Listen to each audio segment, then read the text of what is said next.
It is good to be back, guys. It's good to be back. Thank you, everybody that came out to the stream last night. It was a ton of fun. Newsflash, if you've ever thought about buying these tins or opening them, in my personal opinion, they're trash. We opened 4 of these. We got nothing out of them. Just a little newsflash for everybody. Okay, moving forward, we've got some stuff to talk about today. I felt compelled to make a video actually today, which is good. That's how I want to feel when I make videos. We've actually got a lot of stuff going on. So we have sleazy private sales behavior and card hunting behavior. So we'll talk about that in a little bit. Of course, we're going to talk about the best set of Scarlet and Violet, which I have been saying on this channel since this set came out, that this was the best set. Oh, but now all of a sudden, everybody is talking about this card. Now this card is the talk of the town right now. But I always thought that these 3 starter evolution lines, not just the Charizard, but this is one that we pulled recently on stream, but the Venusaur and the Blastoise are all phenomenal. Those whole lines are phenomenal. Those final evolution stages are phenomenal. I have been saying that. I have felt that 151 was the best we were going to get. I still have not completed 151, and you might say, Ryan, how are you going to preach so much about a set you haven't completed? But here's the kicker. I have opened every single card that is in my set now, and we have not found these cards by opening products. The Nidoking has been very, very difficult to find, and the Hyper Rare Mew. But we will continue buying 151 products as long as they don't get too expensive, and opening that stuff on stream. Definitely want to count out how many Charizards I have, because we didn't do it in the stream last night, and I want to set the record straight. How many Charizards did Orion pull? So right now I'm close to finishing one set. I actually want to create 2 master sets. So we're going to go over 2 different binders. And then before we do that, we also got to talk about GameStop grading cards. Okay, so let's go ahead and start off with the juicy drama first, because I want to get that out of the way, because I don't really care about it all that much, but people are talking about it. My friends are talking about it.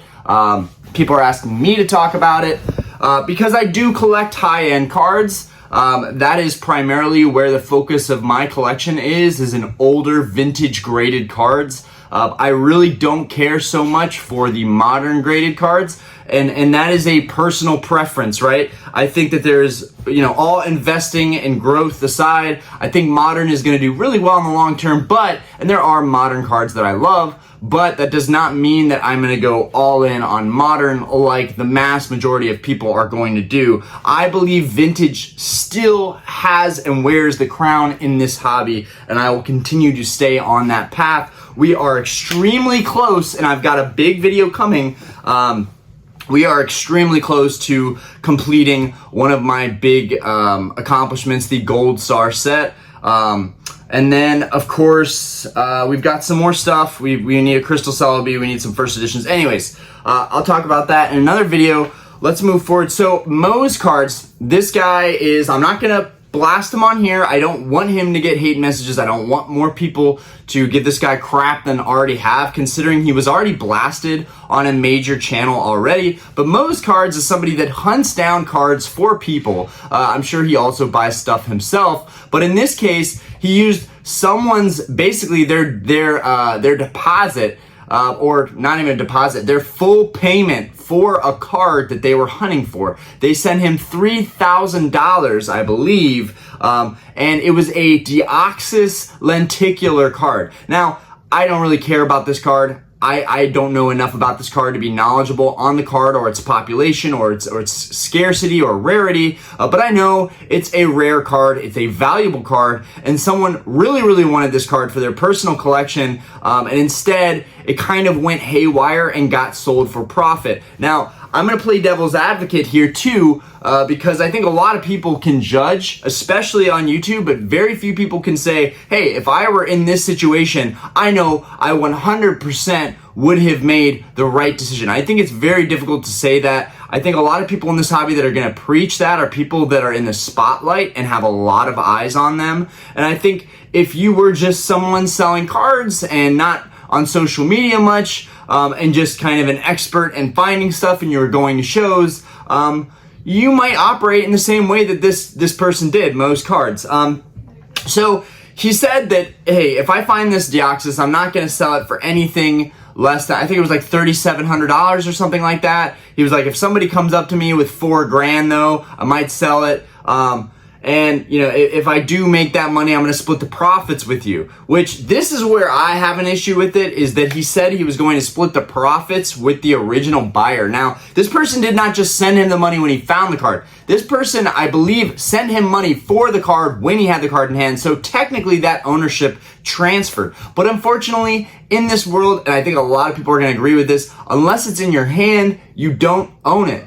Anyways, I know a lot of people might flame me for that, but again, unless it's in your hand, you don't own it. So don't trust everybody unless they are good friends. Like trying a service with someone that you're not necessarily well connected with, and then, oh, they sell it to someone for much higher, but they send you your money back. They don't really scam you in any way. They don't really do you dirty in any way, essentially, but they took an opportunity so that they could make more money. I mean, this is a weird, touchy thing. But anyways, he ends up selling the card. I think the word is he made $1,000 on it, so he would have had to sell it for $4,000. And then he sent the original person that sent him the money. He sent them $100 on top of the $3,000. Now, I already read this. I believe it was an E4 when I read it that someone sent to me, but now I'm seeing it's being covered big time, and so I figured we might as well talk about it. It is the current drama. I know that us Pokemon nerds, we love drama.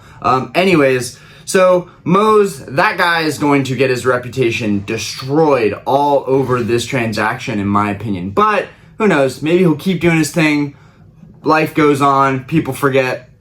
But I do feel bad for the person that was searching for that Deoxys lenticular. They seemed like they were really, really wanting that card for their collection. And unfortunately, like all things in this hobby, it does become about money.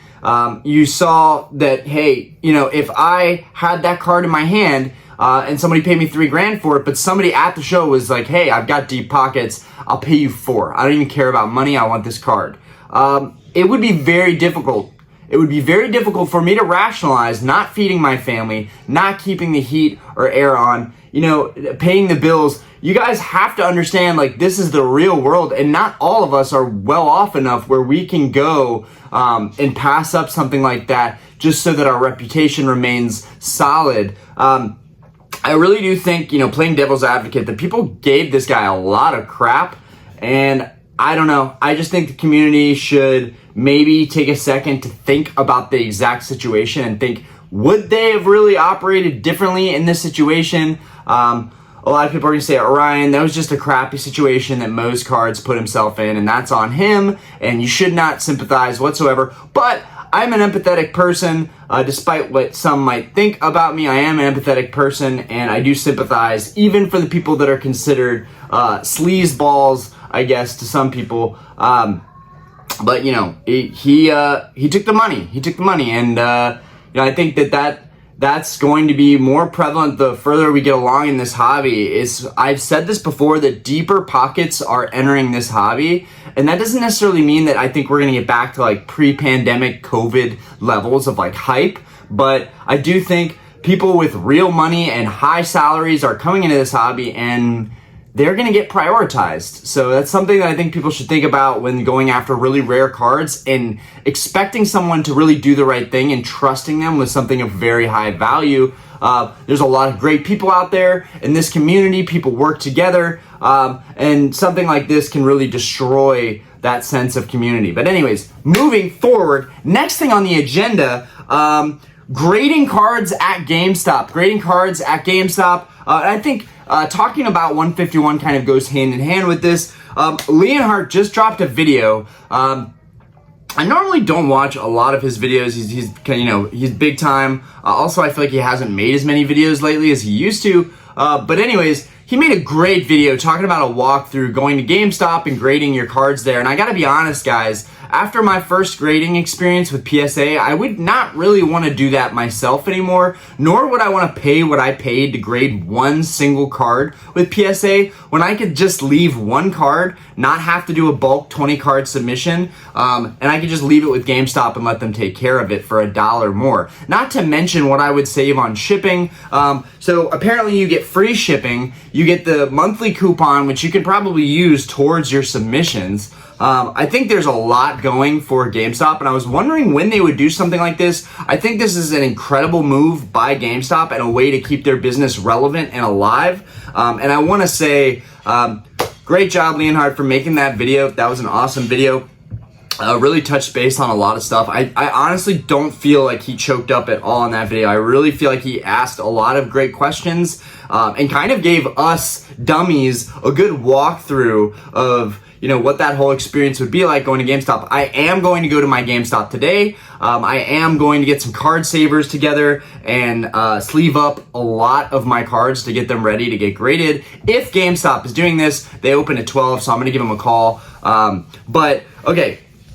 And at the end, we're going to look through my binders and see just how many Charizards I have. Maybe we'll count some other SIRs too. But this Charizard card right here is doing numbers, right? This is what everybody's talking about right now. I know you might think, oh, why are you using a top loader if you're going to put it in a card saver? I personally like top loaders way more. I really wish PSA would let us send cards in top loaders. I feel a lot better about that once I put it in a top loader in a sealed team bag. This thing is not going anywhere. I really feel like it's more rigid and gives more protection. I just personally think top loaders are way better than card savers. But I understand card saver, you can cut through it, so. But anyways, this card is doing numbers. Recently, this card went from a $400-500 area in a PSA 10 to being a $700 card. Now, this one is not the best centered, but has no whitening whatsoever on the back. So I think this one has a pretty good chance. Let me know what you guys think about this first Charizard, the most recent one we just pulled. Let me know if you think this has a chance at a 10. I think this is probably one of the stronger candidates I've pulled. You know, we had a lot of whitening issues with 151, and I see a 10 right now on eBay that has 2 corners with whitening, and they gave it a 10. So I think PSA is also keeping in mind that this set in particular did have some quality control issues, and maybe they're giving those grades out a little easier. It's a time to rejoice in the hobby. It feels like a huge win for people that were buying these Charizard EX cards for the $90, $100 mark. They were very readily available raw for a long time, and just now you're starting to see that market dry up a little bit. But like all markets, things will settle. They will get back down to normal. So be careful out here. Don't go spending $700 on a PSA 10. In my personal opinion, you're gonna get got if you buy this card for a PSA 10. For the current prices today of upper 600s, 700s, I think that is a waste of money right now. I think you can still find this card raw for a decent price, or even buy these products, find this card, open it up.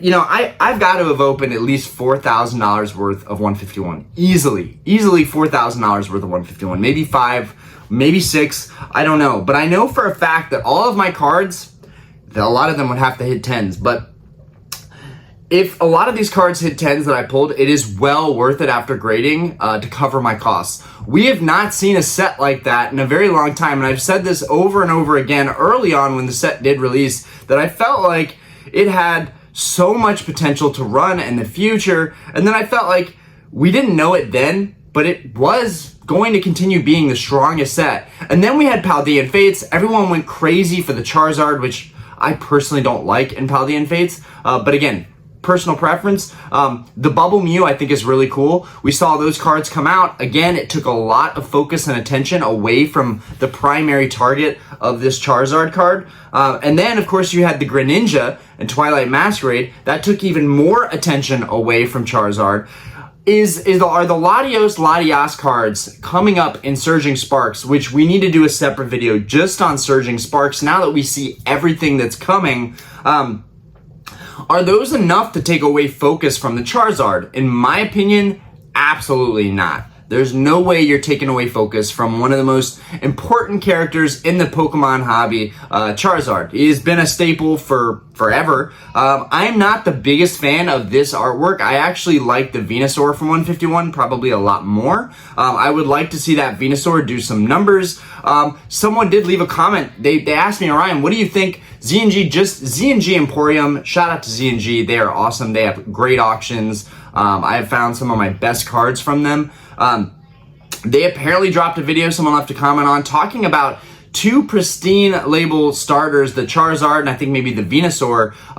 These in pristine labels selling over $1,000 in pristine. Now, my opinion on that real quick, I think it's kind of ridiculous to have this huge premium on a pristine. But again, pristines, black labels, they are supposed to be higher quality than a PSA 10, but that's also very subjective. You could have very strong PSA 10s, you could have very crappy, weak PSA 10s. There are some auctions that I really want to talk about. I'm going to forget all of this tomorrow. I'm going to forget all the videos that I want to make. But there's some auctions I really want to talk about. One of them is a very, very rare Grail card. It's a vintage card. It's a first edition. And I'm not going to say what it is because I've got my eye on that auction right now. It's way under what it should be at with only like a day or 2 days left in the auction. I think it's way undervalued at where it's at right now. It's probably going to get bid up, but it's almost half of what it should be bid at right now. And I'm wondering, you know, it's got two white dots on it. And I'm wondering if people are looking at that PSA 10 and saying, hey, this is a weak 10, so no one's really going to bid this up, because people are still pretty aware that they're paying for the card condition. They're not just paying for the grade. And that's something that I think a lot of people collecting higher end stuff get wrapped up into, is collecting the grade. I am still a firm believer that you can find amazing, incredible quality PSA 9 cards. I don't think that PSA 10 is the end all greatest. I do think that sometimes there are 9s that are even better than the 10s. So, and you can probably see this today with Modern, because some grader is just having a crappy day, so he gives a 10 worthy card a 9. So for those of you also wanting to save some money that don't want to pay $700, $600 for this card, and it's way cheaper in a PSA 9, I think that that's a great option. Maybe crack it, maybe resend it at some point. This is going to be a lot easier with GameStop now, because you're going to give it to them. It's their problem now, and then you come back to pick up your cards. I also think, again, with the free shipping, with the coupon, with the no limit on how many cards you need to submit, I think that that is a huge plus with GameStop. I do have some concerns with leaving my cards with them. This is something that I do want to test out, because I think it would save me some time if I'm going to the bank, if I'm making deposits for the bar, if I'm getting pet food and I'm going to Harris Teeter to get stuff from the bar. You know, if I'm doing these things already, I'm already at that shopping center down the road. And so it makes sense to use GameStop again. I actually have canceled my membership with them, but I'm going to probably reactivate it now, because honestly, the grading is a huge deal. Now, are they going to be grading at that location? I hope this is a nationwide thing. That would be very exciting. I don't see why they couldn't do this at all the chains. But anyways, that's about all I've got for you guys today. Don't fall for the hype. We've seen this so many times in these markets. Alt arts and SIRs will come back down to earth. We are still seeing Grail vintage cards getting auctioned, right? These are cards that, you know, cards that I'm chasing after that I thought I'm not going to see this card go up for auction for a while. We're still seeing some of the best cards in the game go up for auction. You're having opportunities. Cards that are less than 100 in the world, we're seeing those pop up for auction and available to buy. So when you think about that, when you think about the vast nature of how many alt arts and SIRs there are out there floating in the world, you're going to have chances to go after these cards. Don't feel rushed to buy these cards. I feel way more rushed to buy the vintage cards I'm buying, because I feel like the alt arts and the SIRs are going nowhere. The price might go up a little bit, but again, the main factor for me is just the pure availability, the abundance of a lot of these cards. And right now, I mean, Sword and Shield was a while ago. We're almost at the tail end here of Scarlet and Violet. So you would think we're going to see less and less Sword and Shield alt arts for sale. But God, guys, if you want to talk about auctions, maybe I can talk about some modern stuff in the next auction video. But oh my gosh, you're seeing so many deals out there, so many auctions for the cards that I'm looking for right now. Lots of opportunities with Giratina. We're seeing a ton of those alt arts from Sword and Shield that I really want that one, and I might actually grade mine out of the binder since I do think it's probably a PSA 10. Lot of great opportunities out there, and the Blaziken, this is one I've been talking about for a while. That card kind of peaked at 520, and now you're seeing one sitting at 360 for auction. It'll probably end below 400. This is the art of being patient and waiting. And then there was a short period where we saw a little bit of a free fall for alt arts. Could we see that happen again as the years go on and the next sets become way more relevant? Could we see alt arts from Sword and Shield, SIRs from Scarlet and Violet really tank down further until they really get cemented and hit their all-out bottom? Maybe they've already bottomed, I don't know. I think right now, Sun and Moon is probably, a lot of those cards have really bottomed out and are really just trending up from here. The Latios GX is still on my radar in a 10. I would really like to own that card. But I'm waiting because $3,000 is ridiculous for people to want to ask that for that card. $2,500 is ridiculous for that card, in my opinion. I am waiting till someone will be open to accepting anywhere from $1,800 to $2,000. I've said that before. I'll say it again. I'm going to hunt and try and find that price point. Without further ado, let's talk about Charizard, okay?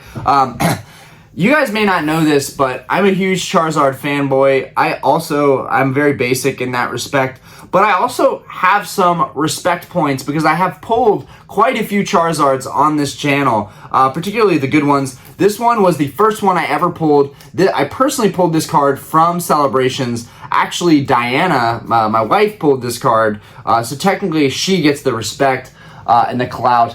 But here we have the Celebrations Charizard. That was the first Zard I pulled.